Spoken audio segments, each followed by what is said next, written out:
On Thursday, news reports said that President Cyril Ramaphosa of South Africa wouldn't be able to announce his cabinet reshuffle and his new executive because he is ill. One of his presidential spokespeople, I'm not really sure who it is, a lady, I think her name is Uati, responded to Usizwe Dlomo on Twitter because Usizwe Dlomo had said something like, if this guy doesn't want to anymore, he should just say Utakasafuni. And she was like, just because he's ill. Someone else who also is a spokesperson in the presidency said, no, it's not that bad and it's exaggerated. It's just a basic cold. Anyways, yesterday, which was Friday, I think the 3rd of March, pictures came out on Twitter and elsewhere that Cyril Ramaphosa was hosting Ugandan visitors at Palapala farm, the farm of the scandals and the money that we still don't really know much about, regarding Ankole cattle. Cyril Ramaphosa cracked a joke last year at one of the auctions saying that, being a president of the country is just a side job. His real passion and his real business is business and farming and game farming, and particularly buffalo and Ankole cattle. For those that don't know, the Ankole cattle are from Uganda. Uganda is the country where his son, Andile Ramaphosa, is married to a lady there who's one of the parents was a senior politician in Uganda. There are people on Twitter that have said things like, this is how they launder money.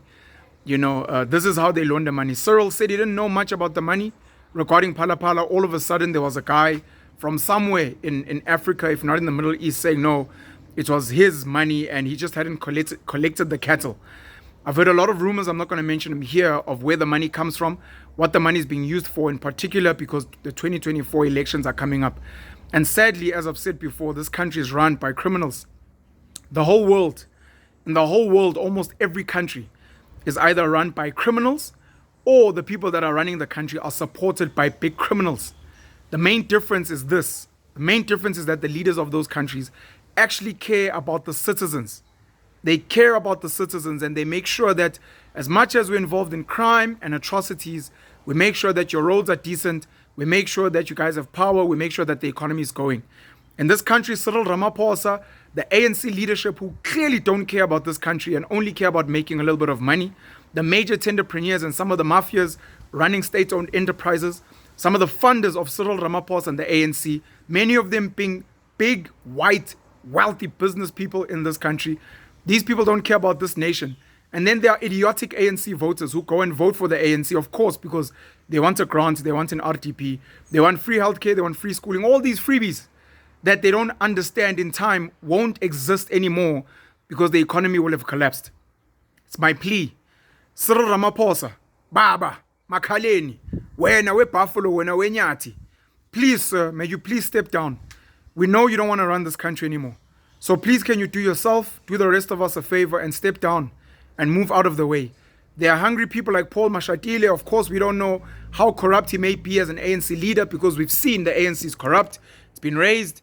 Kind of silly that Andre Terreita said it and now you guys want to pretend like you're opening cases when we know COVID money was looted, when we know they've been rampant. You guys said there was state capture under the exact same ANC, but you claim that the ANC is not corrupt. But you guys are also destroying this nation, and it includes your family, it includes your extended family that you guys are destroying. Please move out of the way. You cannot run this country. You don't want to run this country. Cyril is hosting dinners at Palapala discussing Ankole cattle with Ugandan delegates, but he can't do his work. His constitutionally required presidential work to announce an executive and make sure that things are getting done. After shitting on us earlier in the week and telling us that he's not responsible for load shedding and sorting out ESCOM. It's a tragic situation we're in. Those of us who pretend or think we are smart, it's time to grow balls. It's time to spend time with real criminals and maybe start taking on some of their mannerisms and behaviors and learning how to be a criminal yourself. At least if some of us who are smarter take on criminal tendencies, we'll be able to stand up to these dumb criminals who are destroying this nation. And we'll run this country as criminals ourselves, but at least we'll make sure that it's functioning. We had an apartheid government, which was a crime against humanity. We had British colonization, which was a crime against humanity. We had all these people that were running this country with the exploitation and the oppression and the theft of black people's things and resources and their labor. But they managed to build strong infrastructure so this country could work. The trains, the harbors, ESCOM, ISCO, arms. We were building a first world nation. a first world economy.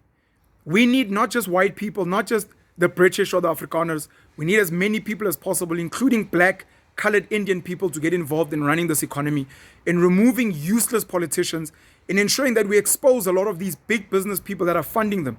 Some of your favorite entrepreneurs, billionaires in this country are funding Cyril, are funding the ANC, and are complicit in the destruction of this country. All for some tenders, all for some political privileges, so that they can access funds, they can access certain contracts. But they don't realize that we're destroying this nation. We cannot compete with the Singapore, with the China, with the Germany, with an America, when we are being run by such useless politicians that are funded by people who call themselves respectable businessmen. And then to the voters, guys, it's time to catch a wake up. We can't keep voting for the ANC when it's doing this to our country. Your president, to the mainstream media, you guys have been protecting this clown for so long. He doesn't care about you. He doesn't care about this country. And soon you guys in mainstream media are going to lose your jobs. You're going to lose your jobs, and then you're going to start whining, and you will have been complicit in hiding some of the bullshit that's happening in this country.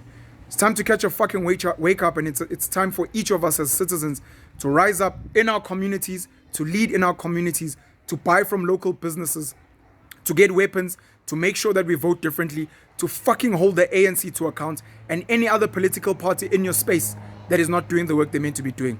Cyril Ramaphosa, you've got children. You've arguably got grandchildren. Go spend time with them. You and the rest of the old people in parliament. Guys, step down. We're not even asking for you guys to be arrested. We're not asking for something bad to happen to you. We're saying please move out of the way because you're destroying our nation. We're trying to build a great country, and you guys are stopping us from doing that. And it will be your great-great-grandchildren that will suffer when you guys have passed on. Just as some of the white people are seeing now. Some of them are suffering because of what their ancestors did with colonization and apartheid. And they say BEE is racist. Well, we're trying to correct bullshit that your fucking ancestors brought here. Some of these elites that we have now, black elite, colored elite, Indian elite, that are involved in stupid corruption and crime, it's going to be your great-great-grandchildren that are going to suffer. And it's going to be because of you. And it's going to be tragic. Let's wake up. Let's rise up. Let's build a better South Africa. Please, pen you all the black pen.